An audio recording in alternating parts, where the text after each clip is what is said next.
গুৰু হিচাপত কাক পাইছিল?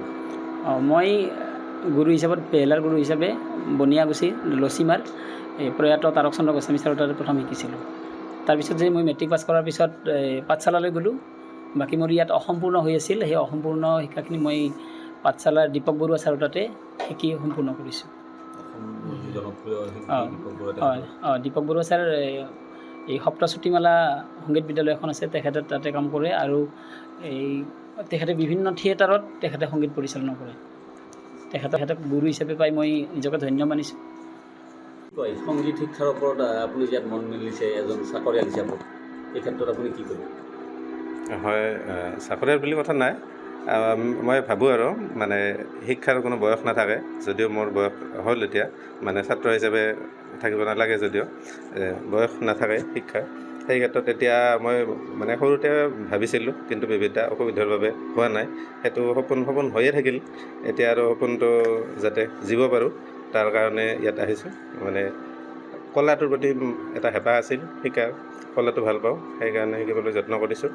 এতিয়া কিছু শিকিছোঁ, তাতে বেছি পৰা নাই, 2 বছৰমান হ'ল শিকা। এতিয়া আশা ৰাখিছোঁ ভৱিষ্যতে আকৌ পাৰিম ভালকৈ শিকিব। ইয়াতে মোৰ শিক্ষাগুৰুৰ নাম হৈছে দুলাল বৈশ্য, তেখেতৰ অধীনত শিকি আছোঁ। মই চিত্ৰায়ন সংগীত বিদ্যালয়ৰ পৰা আটাইলৈকে নমস্কাৰ জনাইছোঁ। আমি প্ৰায় 2004 চনমানৰ পৰাই এই বেহেলাৰ শিক্ষা দি আহিছোঁ আৰু এই শিক্ষাৰ জৰিয়তে যিটো নৱপ্ৰজন্ম তেওঁলোকে যথেষ্ট উপকৃত হৈছে আৰু আমাৰ এতিয়া প্ৰায়ে কোৱা হয় যে যুৱ প্ৰজন্মবিলাক বিপথে পৰিচালিত হৈছে, মোবাইল হওক বা বিভিন্ন নিচাসক্ত বস্তুৰ প্ৰতি এডিক্টেড হৈছে। গতিকে এই সংগীত সাধনাৰ জৰিয়তে ল'ৰা ছোৱালীবিলাকে সেইবোৰৰ পৰা আঁতৰত থাকিব পাৰিব। আমাৰ এতিয়া বৰ্তমান 15জন ছাত্ৰ ছাত্ৰী ইয়াতে শিক্ষা গ্ৰহণ কৰি আছে বিভিন্ন ক্লাছৰ। প্ৰাৰম্ভিকত 4জনমান আছে, প্ৰৱেশিকা প্ৰথমত অলপ বেছি আছে, এনেকৈ বিভিন্ন ক্লাছত 15জন ছাত্ৰ ছাত্ৰী আছে। 2004 চনৰ পৰাই এটা দুটাকৈ এনেকৈ শিকাই আছোঁ। মই 2004 বিশাৰত কমপ্লিট হৈছে, এটা দুটাকৈ শিকাই আছোঁ। পিছত এতিয়া লাহে লাহে জনপ্ৰিয় হৈ আহিছে, ছাত্ৰ ছাত্ৰীসকলে বেহেলাৰ প্ৰতি আকৃষ্ট হৈছে। এতিয়া ভালেকেইজন হৈছে চৰকাৰী চাকৰি হিচাপে আপুনি কিদৰে সময় উলিয়াই আছে? আচলতে সময় বুলি এনেকৈ নাই, আচলতে ইচ্ছা কৰিলে কৰিব পাৰি। মই চাকৰি কৰোঁ যদি বাকী 6 দিনত বিদ্যালয়ত সময় দিওঁ আৰু বাকী ৰবিবাৰটো মই সংগীতৰ কাৰণে ৰাখিছোঁ। আৰু বাকী আজৰি সময় পালে মই সংগীতৰ লগত জড়িত হওঁ।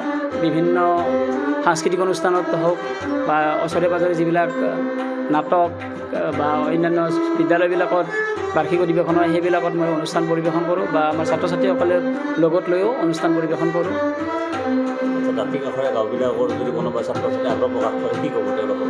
এতিয়া আহিব পাৰে। আমাৰ ইয়াত বহুত দূৰৰ পৰা ছাত্ৰ ছাত্ৰী আছে। এতিয়া আমাৰ পিপলিবাৰীৰ পৰা আছে, এইভাগে বনিয়াগুচিৰ পৰা আছে। ইয়াৰ ওচৰে যিখিনি আমাৰ সৰুক্ষেত্ৰী অঞ্চল বা ধৰ্মপুৰ অঞ্চল, এই অঞ্চলৰ ছাত্ৰ ছাত্ৰীসকলে ইয়াত বেহেলা শিকি আছে। হয়, মঞ্চত আমি এই যোৱা বছৰ আমি কেইবাখনো অনুষ্ঠান পৰিৱেশন কৰিছোঁ, গোটেই দল হিচাপেও কৰিছোঁ।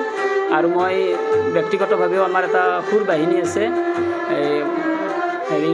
পৰেশ তালুকদাৰ তবলাত আৰু মই বেহেলা, আৰু তাৰ লগত আৰু অন্যান্য বাদ্যশিল্পী তপন গোস্বামী আছে পেডত। আমি এনেকৈ বাদ্যযন্ত্ৰ এটা গ্ৰুপ আছে।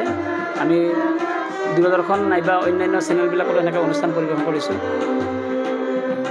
যিকোনো খবৰৰ বাবে যোগাযোগ কৰক 7099017330 লগতে 7099017110 নম্বৰত।